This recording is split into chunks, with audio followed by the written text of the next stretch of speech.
The Sahara Desert, an endless sea of sand, stretching across North Africa. For centuries, it seemed a barrier, dividing north from south, but it was also a bridge. Caravans of camels crossed these dunes, carrying more than salt and cloth. They carried ideas, stories, and beliefs. This movement connected the Mediterranean world with West Africa. Among the ideas that crossed the desert was Islam, which found a home in the wealthy land of Mali. Mali, just south of the Sahara, was rich in gold and sat at the crossroads of trade. Its gold drew traders from afar, setting the stage for a cultural transformation. Before Mali, the Ghana Empire controlled these lands, growing wealthy by taxing the trade of salt and gold. Ghana's cities prospered, attracting Berber and Arab Muslim traders from the north. These traders brought not just goods, but a new faith. They built communities in Ghana's trading towns, praying, reading the Quran, and sharing their beliefs. The people of Ghana observed these practices, witnessing a new way of life. Islam arrived not by conquest, but through peaceful exchange. The desert was not an end, but a channel for connection and change. The story of Islam, in Mali, begins with these early encounters, ideas carried on the backs of camels, across the golden sands. The stage was set for a transformation that would shape West Africa for centuries. The journey of faith and trade had only just begun. The Ghana Empire thrived as a powerful middleman in the trans-Saharan trade. Its wealth came from controlling trade routes and taxing every transaction. Koumbi Saleh, the capital, became a vibrant hub where cultures and ideas met. Sanhaja Berber traders from the north brought gold and Islam. In Koumbi Saleh, two towns stood side by side, one for the king and his traditional religion, the other for Muslim merchants with mosques and scholars.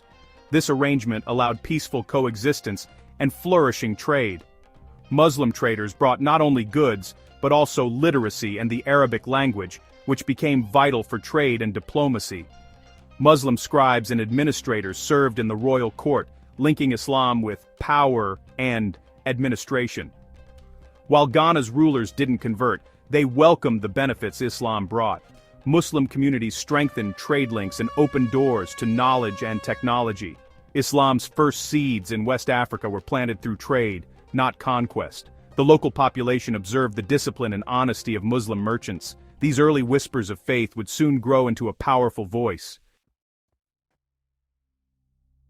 Trans-Saharan trade was the engine of change in West Africa. Camels, the ships of the desert, enabled caravans to cross the Sahara, carrying salt south and gold north. Berber and Arab merchants, mostly Muslim, brought their faith and values with them. Islam's principles of trust and fairness made trade smoother and more reliable. Arabic spread as the language of religion, commerce, and scholarship. Written contracts and record-keeping revolutionized trade and governance.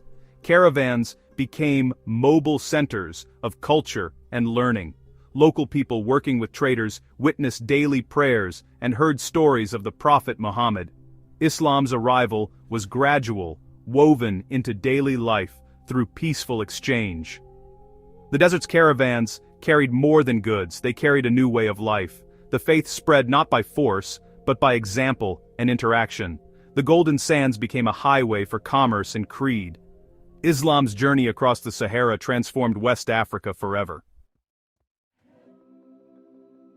As Muslim traders' influence grew, West African rulers saw the advantages of embracing Islam. Conversion strengthened ties with wealthy merchants and powerful Islamic states to the north. Islam offered diplomatic prestige and access to a global community. Muslim scholars brought literacy, law, and bureaucracy, helping rulers govern more efficiently. Kings and their courts often adopted Islam first, associating it with power and knowledge. Islam became the faith of the elite, spreading gradually through cities and into the countryside. Rulers led by example, building mosques and supporting Islamic learning, shaping a new future for their kingdoms.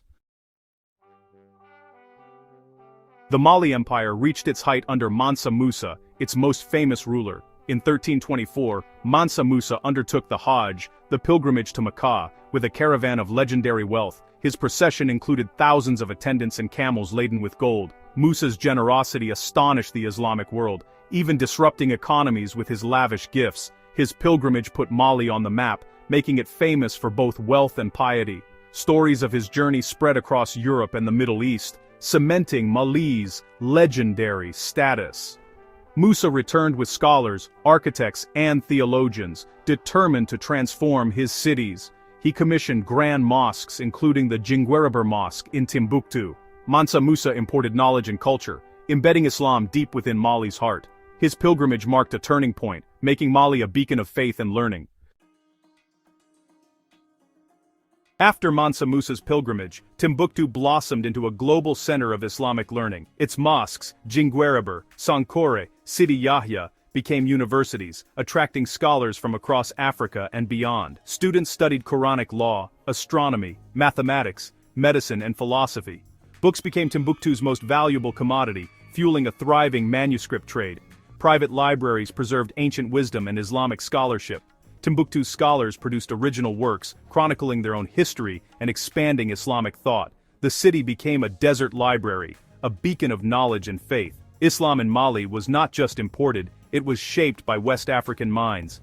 Timbuktu stands as a testament to an era when knowledge and faith flourished together. The city's legacy endures as a symbol of Africa's golden age of learning.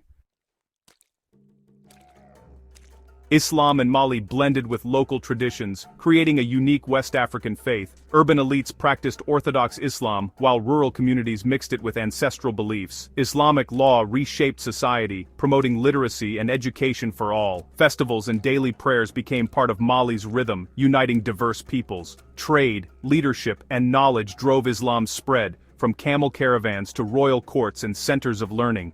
The legacy lives on in Mali's mosques, manuscripts, and the faith of millions. Islam remains central to West African identity, connecting past and present. The story of Islam in Mali is a timeless reminder of how ideas can cross deserts and transform societies.